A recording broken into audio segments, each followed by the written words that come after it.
Look who's in the shop today. It's been a while since this one's been in here. Let me show you what's going on and why it's in here. Alright, there you go. You see it. The check engine light is on. Okay, so the check engine light's on. I've already been to the parts store to get the part. And, it's a P0128 is the code, which is basically saying that your thermostat is out. This is the new one. We're going to replace that one in there. Walk through the steps, and hopefully after that it'll take care of it and make that little check engine light go bye-bye. Alright, let's get at it. See what we can do. It's not really a terrible job, it's just a messy job. At least somehow I managed to make it into a messy job. We're going to take this cover off here. This pops right off. Got these little plugs that just pop off of it. So now I'm going to show you what we're trying to get at. So let's move over here. The thermostat is just right underneath your air cleaner. Okay, so we're going to hit these two with a 10 millimeter. Okay. 5/16 nut driver for this hose clamp. Same for over here. Okay. Just pop off. We got a clip on the bottom here. And basically, just I'm taking the screwdriver, pushing the tab up, and it pops right out. So it gives us clear access down to what we need. But first, before we do any more, let's go ahead and drain the fluid out. This hose I hooked up to the bottom of the radiator, right here, and then we're going to open this valve. It's right here, and in theory that should all drain down into this bucket here and not spill all over the place, but my past history with something like that is not good, so let's see what happens here. Wish me luck.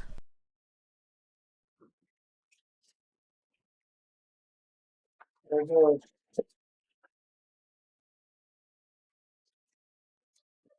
Okay, now we're going to take this clamp off, which basically means we're going to be dumping more fluid all over the place. You can see I got a funnel here trying to catch some of it as it comes out. We'll see how this goes. Okay, here we go. Get ready.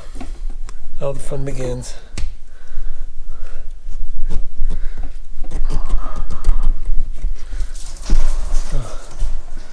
Yeah.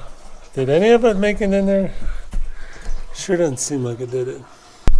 So now if you look in here, you can see there's two bolts we got to pull out.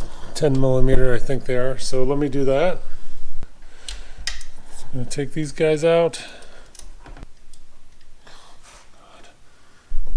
Okay, so here's our old one. I guess usually what happens is these springs start to fail.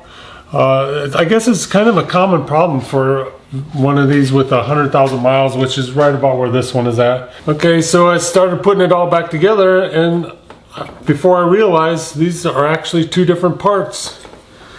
If you look at them,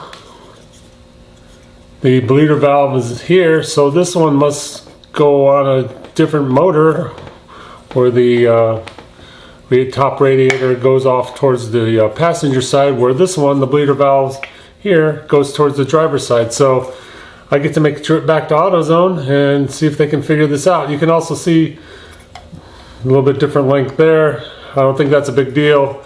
So anyways, we're gonna go get this figured out and get back, try to get this back together tonight.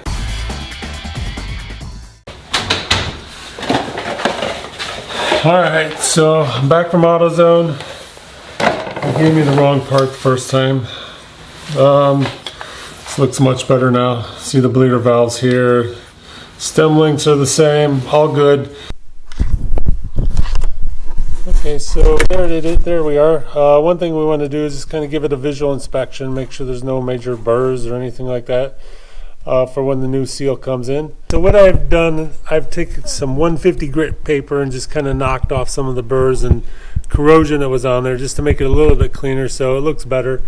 I think we're good to go now. And I'm just going to put a little bit of WD-40 on the seal here just to try to help it seal up a little better, and So basically all I'm going to do is just get a little bit of oil on my hand and kind of rub it around on that seal a little bit. Alright, she's all buttoned back up. We're going to just add our fluids back in there.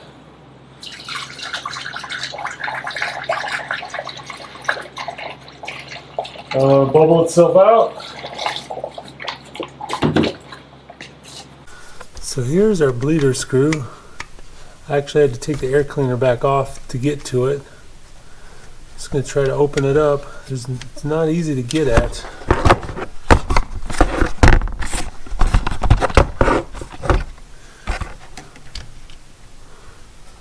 But it is working, so let's see what happens.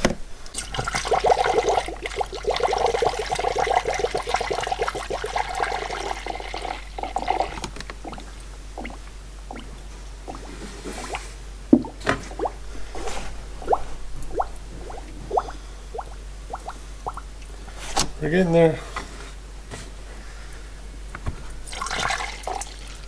Oh, there we go. So we'll close it up.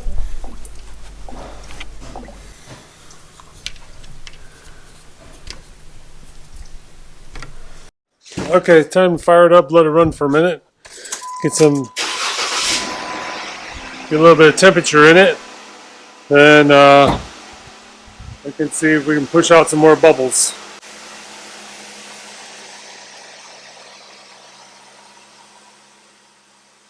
Also, this is a good time to also check for any leaks. Yeah, all I'm doing is squeezing the upper radiator hose, trying to help massage it down in there. So I'm going to let it warm up for a little bit and we'll check the valve here again. Okay, so I pretty much just got liquid coming out of the bleeder valve, so I'm putting the cap on, going to fill up the overflow to where it needs to be, and put the air cleaner thing back on and take it for a test drive, see what we can do.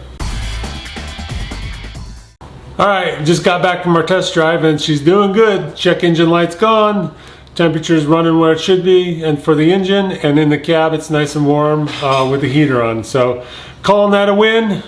So you can see that's an easy job, pretty easy job to knock that out if it's something you're thinking about doing yourself. And if you do have any questions, let me know, put them in the comments, I'll do my best to answer them. As you can tell, I'm not an expert, but it's pretty easy to figure things out. So anyways, thank you to everybody who's subscribed to the channel. Appreciate that, riding along with us and joining me for all the antics and things like that. What else? Got a lot going on now that this is taken care of. Start working on the XJs again, get our overland project going again. We got that green one, and hopefully some point get back to the CJ. I want to go through that. That was supposed to be my winter project before the whole crash and things like that. But anyways, regardless. So yeah, back to this one. The pink Jeep's back up and running again, doing good. Thank you everybody for joining. Like, subscribe, share it with your friends, tell everybody about how awesome this channel is, and I appreciate all the support from everybody. So we'll see you guys on the next one. Woo!